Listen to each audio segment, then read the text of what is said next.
Welcome friends. So today we are discussing these possible question series for the upcoming government exams like FCAT, CDS, NDA. Okay.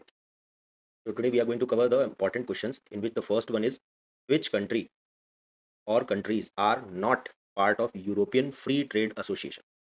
ठीक है, तो European free trade association basically अभी हम लोगों ने recently India ने इसके संग अब फ्री ट्रेड एसोसिएशन अपना फाइनलाइज करा था this year. So that is why this question makes an importance. So let's first discuss this. Okay, then we will answer the question. Okay, now this you see that European free trade association. ठीक है, और second term आपने सुना होगा European union. तो अब European free trade association basically क्या है और यूरोपियन यूनियन इसके बीच का डिफरेंस समझते हैं हम लोग. बेसिकली ये जो फ्री ट्रेड एसोसिएशन है ये एक ट्रेड ब्लॉक है. ठीक है, पहली बात तो ये एक ट्रेड ब्लॉक है. ठीक है? कौन कौन सी कंट्रीज इसमें है? 4 कंट्रीज हैं. कौन कौन सी कंट्रीज है वो मैं आपको लिखा दे रहा हूँ. फर्स्ट वन इज आइसलैंड, फिर है अपना लिक्टेंस्टीयंस, फिर नॉर्वे एंड देन स्विट्जरलैंड. ठीक है, कौन कौन सी 4 कंट्रीज हैं? Island, Iceland, Liechtensteins, Norway and Switzerland. ठीक है, these 4 countries are part of the European free trade association. ठीक है, अब हम लोग देखते हैं difference between the EU and EFTA which is the European union and the free trade association. तो बेसिकली क्या है, ईयू जो है हमारा एक पॉलिटिकल बॉडी है. ठीक है, ईयू जो है वो हमारी पॉलिटिकल बॉडी है एंड ईएफटीए ये हमारा ट्रेड ब्लॉक है, अभी हमने देखा. ठीक है, ये एक हमारा इकोनॉमिक कॉर्पोरेशन ट्रेड ब्लॉक है. इकोनॉमिक कॉर्पोरेशन या ट्रेड ब्लॉक है. ठीक है, ये एक डिफरेंस हो गया. और अगर हम लोग देखें कि जो हमारा यूरोपियन यूनियन है उसमें जो कंट्रीज हैं वो एक कॉमन कस्टम टैरिफ. ठीक है, कॉमन कस्टम टैरिफ शेयर करती हैं. ठीक है, बट जो हमारा ईएफटी है इस इनका पास कोई भी कस्टम यूनियन नहीं. ठीक है, ईएफटीए जो एसोसिएशन है इनका अपना कोई भी कस्टम यूनियन नहीं. ठीक है, इनका कोई भी अपना कस्टम यूनियन नहीं. ठीक है, और ईयू मेंबर्स को अपना एक सिंगल मार्केट मिल जाता है. ये कुछ बेसिक डिफरेंस थे ईयू और ईएफटीए के बीच में. ठीक है, तो अभी हमने देखा कि ईएफटीए एक ट्रेड ब्लॉक है. 4 कंट्रीज हैं, आइलैंड, लिechtenstein, नॉर्वे एंड स्विट्जरलैंड. अब हम लोग चले क्वेश्चन पे. हमारा क्वेश्चन क्या कह रहा था? क्वेश्चन कह रहा था which countries are not part of European free trade association. तो अभी हमने देखा आइलैंड, आइसलैंड है, लिechtenstein है, नॉर्वे है, स्विट्जरलैंड है. चारों है ना हमारा. तो इसमें एक और ऑप्शन हो जाता none. This this option is going correct. ठीक है, नेक्स्ट क्वेश्चन देखिए. Consider these statement regarding governor's address to legislature. Now first you read the question, then you can try the answer, then I will discuss. Okay, let's 1 minute you read the question. Okay, the first statement is article 87 deals with the governor's address on first session after the general election. So this statement is wrong. Article 163 clause 1 ये जो है हमारा, ये इस चीज हमारे इस particular governor's address को डिस्कस करता है. ठीक है, कौन सा? Article 163 clause 1. ठीक है, आर्टिकल 87 नहीं करता. It is a discretionary power of governor. नहीं. यहाँ पर तीसरा स्टेटमेंट देखो. In Shamsher Singh versus state of Punjab 1974 supreme court held that the governor is constitutional head and must act on the aid and advice of the council of minister. तो ये जो governors address होता है जो हर वो फर्स्ट सेशन के first day पर देते हैं, अपना जो भी एक तरीके से भाषण देते हैं ना, जो गवर्नर्स एड्रेस होता है ये डिस्क्रिशनरी नहीं होता. ये होता है aid and advice of council of minister. ठीक है, तो जब एड एंड एडवाइस ले रहे हो काउंसिल ऑफ मिनिस्टर की तो ये डिस्क्रिशनरी तो नहीं हुआ. That is why this statement got gets wrong. Governor's address should reflect the policies of the council of minister. This statement got right. ठीक है, पहला स्टेटमेंट गलत, दूसरा स्टेटमेंट गलत. तो हमारा आंसर क्या हो गया? Only 2 statements are correct. ठीक है, तो आर्टिकल 163 1 में दिया होता है governor's address on the first session after general election. Governor's address aid and advice of council of minister. ठीक है, ये मतलब इफेक्ट होता है aid and advice of the council of minister. मतलब governor's address is basically based on the aid and advice of the council of minister. और ये case में कहा गया था सुप्रीम कोर्ट ने Shamsher Singh versus state of Punjab 1974 के केस में ये चीज स्टेट करी थी. तो that is why this is not the discretionary power of the governor. ठीक है, क्लियर. तो आप नोट डाउन कर लेना. हम लोग चलते हैं next question. Before this I urge you to share this video with your friends who are preparing for the government exams. ठीक है, मुझको भी सपोर्ट मिलेगा, आपको भी कंटेंट मिलेगा which is relevant for your examination. ठीक है, यूट्यूब पे ये सब चीज़ फ्री है. That is why it is quite good to share with your friends so they can benefit with these type of content. Okay, so it is a request, share with your friends and tell them to subscribe the channel so they cannot miss the updates. Okay. तो next question 3 is consider these world crossings Rafah border, Erez crossing and Kerem Shalom. तो ये तीनों crossing वो पूछ रहा है which are the crossings between the Israel and Gaza. तो Israel और गाजा के बीच में कौन कौन सी क्रॉसिंग्स हैं वो ये पूछ रहा है, ठीक है। Which are the crossings between Israel and Gaza. तो रफा बॉर्डर नहीं है, ठीक है। रफा बॉर्डर इजराइल और गाजा के बीच नहीं है। ये दोनों जो है एरज एंड कैरम शैलमन शैलम, ये जो दो क्रॉसिंग्स हैं ये हमारी इजराइल और गाजा के बीच में है। रफा बॉर्डर जो है वो बेसिकली गाजा और इजिप्ट के बीच में, ठीक है। रफा बॉर्डर जो है वो हमारा गाजा और इजिप्ट के बीच में है, बट जो गाजा साइड की लाइन है ना उसको इजराइल मिलिट्री कंट्रोल करती है, ठीक है। तो गाजा वाली साइड जो है उसको इजराइल मिलिट्री कंट्रोल करती है। That is why it makes a confusion कि रफा बॉर्डर जो है वो इजराइल और गाजा के बीच की बाउंड्री है, but is not the crossing between the Israel and Gaza. Only two active crossings are Erez and Kerem Shalom, okay. तो this is only 2 and 3 makes the right answer, okay. Next question, recently 100th, ठीक है, अपनी जो 100वीं Ramsar site है वो declare करी गई थी, दैट इज सुरहताल वेटलैंड। अभी हम लोग ने जून के करंट अफेयर्स में उसको कवर करा था, तो that is why it makes importance here. तो this is the 100th site. Shikha झील ये पिछले साल 95th नहीं 99th हमारी साइट थी, that is situated in Meerut and UP. ये हमारा स्टेटमेंट गलत हो जाता है because it is 99th। And this is Silchar lake जो कि अलवर राजस्थान में है, ये हमारी 96th है, ठीक है, 99th नहीं है। दैट इज वाई ये भी हमारा गलत हो जाता है। Only one is the right match. अब इसको हम लोग देख लेते हैं, ठीक है। तो आप नोट डाउन कर लो कि 95 से लेके 100 तक की कौन कौन सी रामसर साइट्स थी, ठीक है। तो हम लोग नोट डाउन कर ले, मैं आपको नोट डाउन करा दे रहा हूँ। तो जो हमारी 95th थी वो थी कोपरा रिजर्वायर, ठीक है। तो आप नोट डाउन कर लो, 95th थी वो थी हमारी कोपरा रिजर्वायर, जो कि हमारा था बिलासपुर डिस्ट्रिक्ट छत्तीसगढ़। तो ये था हमारा बिलासपुर छत्तीसगढ़, ठीक है। ये वो पूछ सकता है अपकमिंग एग्जाम्स में, क्योंकि ना अगर 100th नंबर की बात चल रही है तो 95 से 100 तो वो किसी के बीच में किसी से भी मैच द फॉलोइंग बना सकता है। तो that is why we are going to cover this. 96th जो है हमारी वो थी सिलसर लेक, ठीक है, हमारी अलवर राजस्थान में जो थी, ठीक है। 97th जो थी हमारी रामसर साइट वो थी पटना बर्ड सेंचुरी, ठीक है, पटना बर्ड सेंचुरी। लेकिन ये पटना नाम सुन के आप बिहार में मत समझ लेना, ये हमारा यूपी में था, ठीक है। ये कहाँ था, एटा, यूपी। 98th जो थी वो थी हमारी छारी ढांड, ठीक है, छारी ढांड, ठीक है। ये हमारी कहाँ थी, कच्छ गुजरात में। इंपॉर्टेंट है, इसको आप नोट डाउन कर लेना। देन 99th हमारी कहाँ पर थी, अ, एक सेकंड आपको दिख रहा है यहाँ पर, मैं एक सेकंड चेक कर लूँ, यस, ठीक। जो 99th थी वो थी हमारी शिखा झील। शिखा झील जो थी वो हमारी है अलीगढ़ डिस्ट्रिक्ट उत्तर प्रदेश, या वो मेरठ की भी बाउंड्री लगती है, दैट इज वाई मेरठ भी वहाँ पर लगता है। तो ये हमारी हो गई 95 से 99, और 100 तो मैंने अभी आपको बताई थी, वो है हमारी जोरहाताल, ठीक है, बलिया यूपी में, जिसको हम लोग जेपीएन बर्ड सेंचुरी यानी जयप्रकाश नारायण बर्ड सेंचुरी भी, ठीक है, अंडरस्टूड। तो ये चीज़ आप इसको नोट डाउन करें। चलें आगे, next question.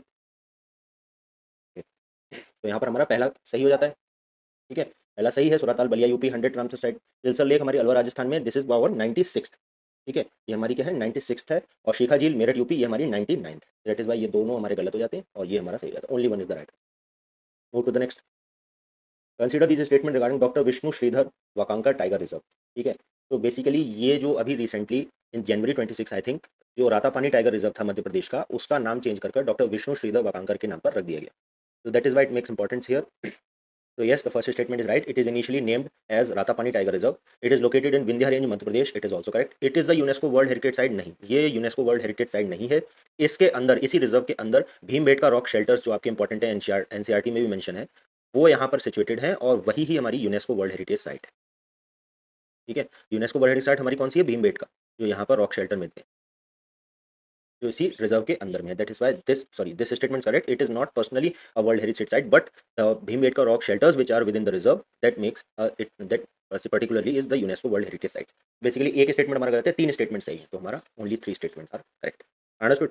Next question, which is not part of the Buddhist diamond triangle. तो ये अभी हमारा न्यूज में था। सो बुद्धिस्ट डायमंड ट्रायंगल में हमारी 3 लोकेशंस हैं, विच इज रत्नागिरी, उदयगिरी, ललितगिरी। कपिल वस्तु नहीं है, ये तीनों ही हमारे उड़ीसा में सिचुएटेड है। ये तीनों ही साइट्स हमारी उड़ीसा में सिचुएटेड है। इंपॉर्टेंट था इसलिए मैंने इसको कवर कर दिया। Next question, consider these statement regarding export preparedness index 2024। तो ये जो 2024 का है ये अभी रिलीज करा गया था, and it is published by NITI Aayog, not by the ministry of commerce and industry.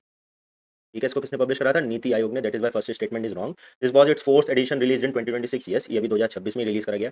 It use data driven self data sets collections and methodology. नहीं, सेल्फ डाटा सेट्स नहीं है इसके पास। ये जो मिनिस्ट्रीज होती हैं, ठीक है, जो भी मिनिस्ट्रीज और डिपार्टमेंट्स होते हैं, उनका जो अपना पर्सनल डाटा होता है, डाटा सेट्स जो होते हैं, उन पर बेस्ड होती है ये। इसकी सेल्फ कोई भी डाटा सेट नहीं है इसके पास।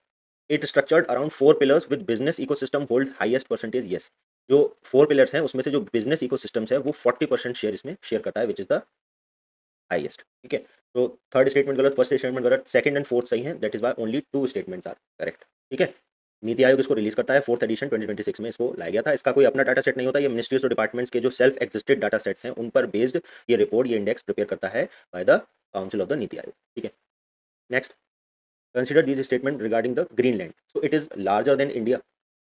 Do you think? No, it is not larger than India. It is the second largest ice body in the world after Antarctica. Yes, this statement is correct. It is completely waterlogged. Yes, no land connection between any continent with the Greenland.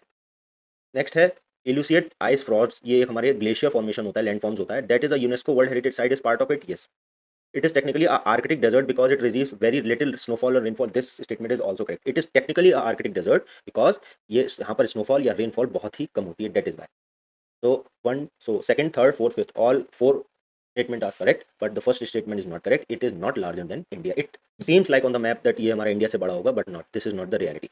ठीक है, तो only 4 statement is correct about the Greenland. ठीक है, Greenland को आज आप लोग जाकर वर्ल्ड मैप में देखना और ये सारी स्टेटमेंट उसको लेकर रिकॉल करना, तो आपको ये चीज़ रिटेन रहेगी माइंड में।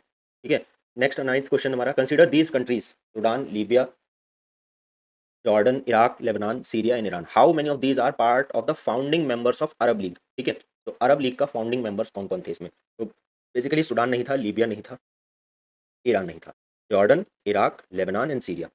तो ये जो थे ना हमारे अरब लीग, ये हमारा कायरो, एक इजिप्ट की सिटी है, कायरो, इजिप्ट, वहाँ पर ये फॉर्म हुई थी इन 1945।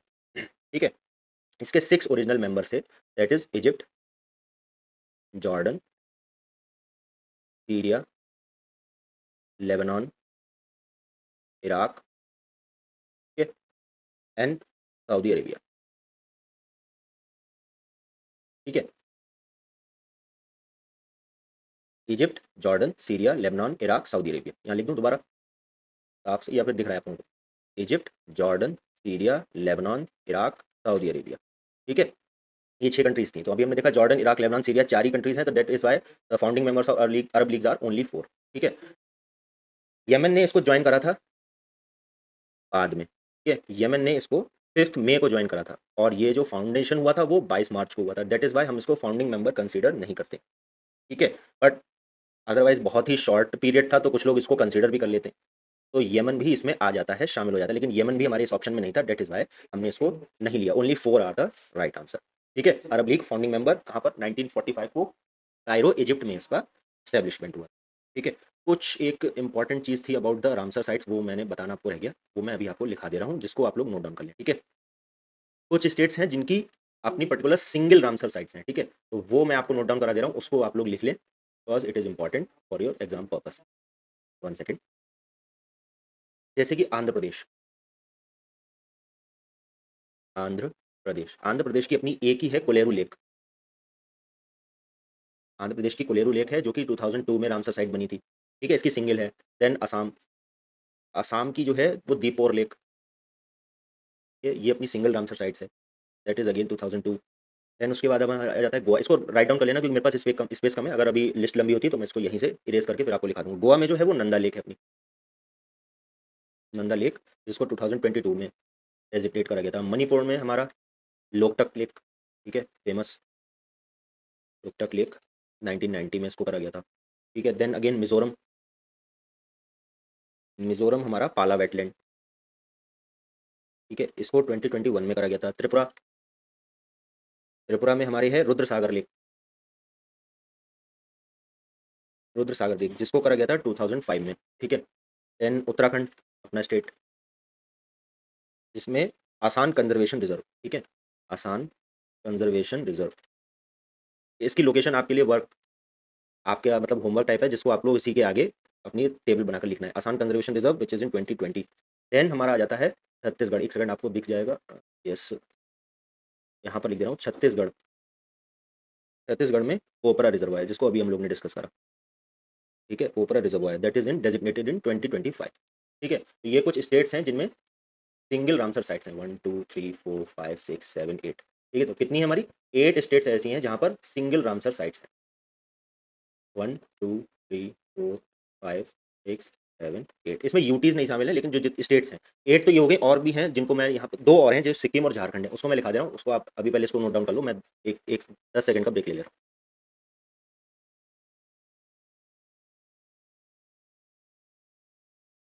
ठीक है, तो दो और बची हैं आपकी, वो मैं और लिखा दे रहा हूँ, which is Sikkim, ninth Sikkim हो गया हमारा। सिक्किम में जो है हमारी एचियो पालरी वेटलैंड, ठीक है, जो भी 2025 में ही करी गई थी डेजिग्नेटेड। और 10th जो है हमारी झारखंड, उधवा लेक, जिसको भी अभी 2025 में करा गया था डेजिग्नेटेड उधवा।